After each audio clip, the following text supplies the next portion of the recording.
തോൽവിക്ക് കാരണം രണ്ടുപേർ. കേരളത്തിൽ തോൽപ്പിച്ചത് വെള്ളാപ്പള്ളി, തിരുവനന്തപുരത്ത് ആര്യ. ഒടുവിൽ ആ സത്യം കണ്ടെത്തിയിരിക്കുകയാണ് CPM.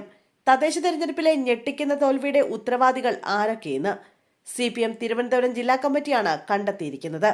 അത് മറ്റാരുമല്ല, വെള്ളാപ്പള്ളിയും ആര്യ രാജേന്ദ്രനും. മുസ്ലിം ന്യൂനപക്ഷ വോട്ട് ചോരാൻ പ്രധാന കാരണം നേതാക്കളുടെ വെള്ളാപ്പള്ളി സ്നേഹമാണെന്നാണ് വിമർശനമുയർന്നിരിക്കുന്നത്. തദ്ദേശ തെരഞ്ഞെടുപ്പിൽ മുസ്ലിം ന്യൂനപക്ഷ വോട്ട് ചോരാൻ പ്രധാന കാരണം നേതാക്കളുടെ വെള്ളാപ്പള്ളി സ്നേഹം കൂടിയതാണ്. മലപ്പുറത്തെയും മുസ്ലിം സമുദായത്തെയും കടന്നാക്രമിച്ച വെള്ളാപ്പള്ളിയെ വെള്ളപൂശിയപ്പോൾ അവർ അകന്നുപോയി എന്ന പരോക്ഷ വിമർശനമാണ് CPM തിരുവനന്തപുരം ജില്ലാ കമ്മിറ്റി യോഗത്തിൽ ഉയർന്നിരിക്കുന്നത്. അയ്യപ്പ സംഗമത്തിൽ മുഖ്യമന്ത്രി പിണറായി വിജയൻ വെള്ളാപ്പള്ളി നടേശനെ കാറിൽ കയറ്റി വേദിയിലെത്തിയത് തെറ്റാണെന്നും ജില്ലാ കമ്മിറ്റിയിൽ രൂക്ഷ വിമർശനം ഉയർന്നു.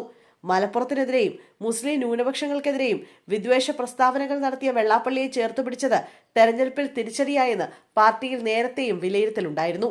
ഏത് പ്രതിസന്ധിയിലും LDFിനൊപ്പം ഉറച്ചു നിന്നിരുന്ന തിരുവനന്തപുരം കോർപ്പറേഷൻ ഇത്തവണ കൈവിട്ടതിലും BJP പിടിച്ചെടുത്തതിലും മുൻ മേയർ ആര്യ രാജേന്ദ്രനെതിരെ കടുത്ത വിമർശനമാണ് ജില്ലാ കമ്മിറ്റിയിലുണ്ടായത്. ആര്യയുടെ പല പ്രവർത്തനങ്ങളും ജനങ്ങളെ കോർപ്പറേഷൻ ഭരണത്തിനെതിരാക്കി. കോർപ്പറേഷൻ ഭരണം നഷ്ടപ്പെടാൻ ഒരു കാരണം കഴിഞ്ഞ ഭരണസമിതിയുടെ തെറ്റായ ഭരണം കൂടിയാണ്. കോർപ്പറേഷനിലെ തോൽവിക്ക് പ്രധാന കാരണം തെറ്റായ സ്ഥാനാർത്ഥി നിർണയമാണെന്നും വിമർശനമുയർന്നിട്ടുണ്ട്. ഭരണത്തെ നിയന്ത്രിക്കാൻ കഴിയാത്തത് പാർട്ടി നേതൃത്വത്തിന്റെ പിടിപ്പുകേടാണെന്നും അംഗങ്ങൾ ആരോപിച്ചു. CPM തിരുവനന്തപുരം ജില്ലാ കമ്മിറ്റിയുടെ വിലയിരുത്തൽ ഒരു പരിധിവരെ ശരിയാണെങ്കിലും വെള്ളാപ്പള്ളി സ്തുതിയും ആര്യയും മാത്രമാണ് പരാജയ കാരണമെന്ന് വിലയിരുത്താൻ കഴിയില്ല. തിരുവനന്തപുരത്തെ പരാജയത്തിന്റെ മുഴുവൻ ക്രെഡിറ്റും ആര്യയുടെ മേൽ കെട്ടിവെക്കാൻ പാർട്ടിക്ക് കഴിയും. അതുപോലെ മുസ്ലിം ഭൂരിപക്ഷ മേഖലയിലെ പരാജയ കാരണം വെള്ളാപ്പള്ളിയുടെ നെഞ്ചത്ത് വെക്കുന്നതിലും കുഴപ്പമില്ല.